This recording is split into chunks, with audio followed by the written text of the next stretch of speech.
I want to talk to you about consistency. Consistency is the habit that separates people who say, "I wish I could," from those who actually get on with it and put in the work. It's not glamorous and it's not easy, but it will change your life for the better. It helps you get things done, improve your skills, and achieve your goals. And I've got a very practical 5-step plan to help get you started today. I'm Penfriend, but my friends call me Laura, and I've been a properly full-time artist since February 2019. I spend my days right here in my home studio, The Launchpad, writing songs, making podcasts, making videos, and coming up with all sorts of other creative projects. I am not and never have been funded by a record label, my parents, my husband Tim, or anyone else except the supporters of the things I make. So, massive thanks to you. Before taking the full-time artist plunge, I was a freelance filmmaker, photographer, session musician and social media manager, making music on the side and hoping to make it my full-time job one day. I'm telling you this because even though I've been successfully working for myself for 17 years now, I've only very recently discovered the power of consistency, and it's been an absolute game changer. Recently, I read The 12-Week Year by Brian P. Moran and Michael Lennington, and this video is partly inspired by that book. As we go through my 5 steps, I'll use the example of me very recently starting to make weekly YouTube videos to illustrate what I'm on about and give us a chance to get to know each other a bit better. Step 1. Define your goal. It's impossible to know whether you've reached a goal if you never define what that goal is. And if you don't know you've reached a goal, you don't get that warm glow of accomplishment that makes all the hard work feel worthwhile and spurs you on to your next goal. So you need to write down what you want to do. Be really specific with this. In my case, it wouldn't be particularly useful to write "be successful on YouTube" because success is something that's different for everyone. I would never know if I ever reached that goal because it's not properly defined. A good Jedi mind trick is to write about your goal as if it's already happened. So in my example, I am sharing encouraging weekly videos with practical tips on creativity, mindful productivity, and digital minimalism on YouTube. I've earned 5,000 subscribers and counting, I'm having interesting discussions in the comments, and I am starting to receive emails with exciting offers of collaborations around the topics I've been discussing on my channel. Even better, I have found my holy grail, the perfect donut. I like to write things like this on post-it notes, in my bullet journal, or on my whiteboard, because then I can keep an eye on them. I used to make complicated spreadsheets to plan out all of my goals, which was fine, I do love a spreadsheet, but for me, out of sight is out of mind, and I just kept forgetting about them. Step 2. Believe in your goal. Many people live full, happy and productive lives without ever writing down the reasons why they're doing things. But if you're interested in making more of your time, or if you're feeling like you don't know how to get started or what to get started on, writing down this reason why, really defining it, is a hugely helpful tool when, not if, but when, you want to quit. Spending a bit of time investigating the reasons why you want to reach your goal is never wasted. You might discover you don't have a compelling enough reason why, and that might mean you realise this goal isn't for you after all. And that's fine. There's no shame whatsoever in deciding to move on from a goal, even if you've had it in your head for a long time. You have to do what's right for you now, and letting go of a long-held dream that just doesn't fit where you are in your life is a brave thing to do. Plus, it opens you up to finding an exciting new dream to work towards. Why do I want to have an active YouTube channel with a rising subscriber count? It's because I want to help. I think everyone has useful life experience to share, and over my years of making and releasing albums independently, freelancing, and generally making it all up as I go along, I've learned a lot of stuff. I started thinking that if I was able to offer any practical tips or encouragement to others, then choosing not to do that would be really selfish. That's my fundamental reason for wanting to make these videos, and the reason for wanting the subscriber count to grow is to be able to share this information more widely, and to make ongoing connections with people like you, so I can keep sharing the videos, music and podcasts that I make with people who would get value from those things. Over the last couple of years, I've gathered so much information, advice and encouragement from watching videos by people like Matt Diavella, Casey Neistat, Lizzie Pierce, Becky and Chris, Thomas Frank, Ali Abdaal, Mary Spender, Wheezy Waiter and, most recently, Laura Try. So it feels right to give something back to the community. And I'm not going to gloss over the financial aspect of YouTube.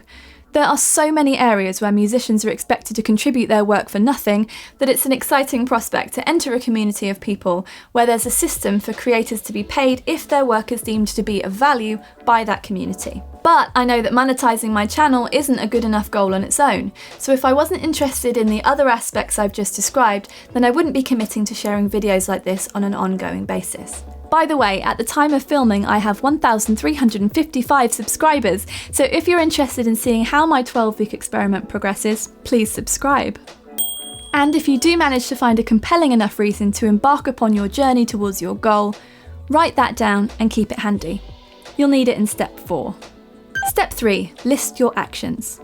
The next step is to work backwards from your goal and make a list of actions that will get you step by step from where you are now, closer to where you want to be. Write everything down, even if it seems silly or small. A plan is not a plan until it's written down. Before that, it's just a bunch of ideas swirling around in your brain. You might remember to do some of the things, but probably not all of them, and there's just such power in seeing what you're going to do and ticking it off as you go along. That sense of forward motion really helps to keep things on track. Here's my list. Watch a lot of videos on YouTube about making videos on YouTube, but learn when to stop watching and start making. Take Matt Diavella's Master YouTube course, which was brilliant by the way. Create Apple Notes folder for keeping track of video ideas. Set up existing video equipment and see if there's anything else I need. Test my setup. Tidy my studio. Script my first video. Completing that list took me about 6 months, and that's okay. Now I finally got started, my weekly actions are: research next video, script next video, outline the following 2 videos, shoot video, edit video, upload video, start scripting next week's video if I have time. It's a lot, but I only stand a chance of doing it if it's written down. Step 4 is the key to the castle. Execute consistently. Once you have your list of actions, book them in. Use a paper or online diary or calendar to make appointments with yourself that you will keep. You're making a commitment to yourself here. If you found a compelling reason to work towards this goal, you do not need to be wasting time every day deciding whether to execute your action or not. In the 12-week year, they talk about choosing greatness in the moment. Humans will always default to choosing comfort unless we have a strong enough vision why we should choose discomfort. I can't tell you how many times over the years I've woken up, asked myself, will I run today? And replied, nah, can't be asked. So many times. These days I'm so proud of being able to show up for myself when I say I'm going to. It's such a good feeling. Consistency is what it's all about. I find physical goals easier to understand because it's more obvious to me that if I can't do a full push-up today, that's not because I'm a bad, untalented person with no future, it's because the muscles I need to be able to do a push-up aren't strong enough yet. If I were to find a training plan to learn how to do push-ups and carry that out consistently over a number of weeks or months, I know that one day, eventually, I'll be able to do a full push-up. It's harder with non-physical things that we wish we could do already. I'd love to be able to paint really well, for example, and if I picked up a paintbrush and had a go today, I'm confident the result would be pretty disappointing. If I took a course in painting and practiced my new skills regularly, my painting would certainly improve, and so I know the only thing between me now and future painter me is consistent hard work. But to be honest, I don't have a strong enough reason why I should put all of that work and time into improving my painting skills, so that's something I don't have to feel guilty or regretful about anymore. I'll let other people be great at painting and support them instead. Hooray! For my YouTube channel, I've booked in Thursdays and Fridays for making videos, with a weekly upload schedule of Saturday morning at 7 AM. It's late Friday afternoon when I'm filming this, so I'm cutting it a bit fine, and I've realised I need to get started much earlier in the week. Maybe Monday or Tuesday, but because my why is strong and my determination/stubbornness is also very strong, I will be executing all my actions on time, uploading this video at 7 AM tomorrow, and learning from my mistakes for next week.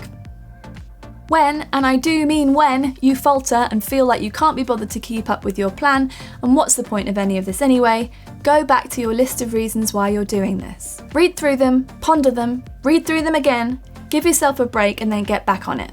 You don't have to give up because you missed some appointments. Just start again. I know that working towards my goals isn't usually going to feel like a freaking party, but because I really believe that I'm spending my time in valuable ways and moving steadily towards my big goals in life, I'm all in. This feels like a good moment for an inspirational quote. You can't build a reputation on what you're going to do. And how about this bonus unicorn? You're welcome. Step 5, track and score. Tracking your actions will make you feel good and make you want to do more things so you can tick them off. That's just science. I track my exercise habits in my bullet journal. I create a monthly spread with a column for each action, and I add a cross when I've done each thing. At the end of each week, I add up how many miles I've run because that makes me feel proud, and I find I really enjoy looking at the page fill up with crosses throughout the month. I get a real sense of progress from that. Another of my favourite parts of the 12-week year is the idea of tracking actions and results, but only scoring yourself on the execution of your actions. In my YouTube example, I have 2 actions per week, each worth 50% of my total score. Action 1, work on videos 2 days a week. Action 2, upload a new video every Saturday. Scoring the actions, not the results, is another new thing for me, and I love it. Just because I write down a random number of subscribers I'd like to have in 12 weeks' time doesn't mean that will happen based off the actions I'm taking. If I don't reach 5,000 subscribers in 12 weeks, but I do spend my 2 days a week working on videos and I upload every Saturday as planned, I haven't failed just because I guessed a number wrong. I've achieved a lot more than I would have done if I didn't have a plan and I didn't stick to the plan. I know it's addictive, numbers are everywhere online, and it can feel like the world is judging us harshly if those numbers are smaller or bigger than we want them to be. But we're human beings, not robots, and numbers are meaningless without context. Bonus step 6, tell a friend. We've talked about accountability to yourself being a wonderful thing to work towards, but telling someone else what you're doing is a very powerful tool. Tell a trusted person about your plan, someone you know won't tell you it's stupid or pointless. Choose wisely, because you don't need that sort of negative energy when you're working hard to change your life. You can do this. Speaking of telling supportive people about your plans, that's what I've just done in this video, haven't I? So please do check back next Saturday, and feel free to have a go at me if I haven't uploaded my next one. Step by step, slow and steady wins the race. I've written down this 5-step plan in the description box below, so do have a look there and let me know in the comments how you get on. Now, where's that donut? Where's my donut?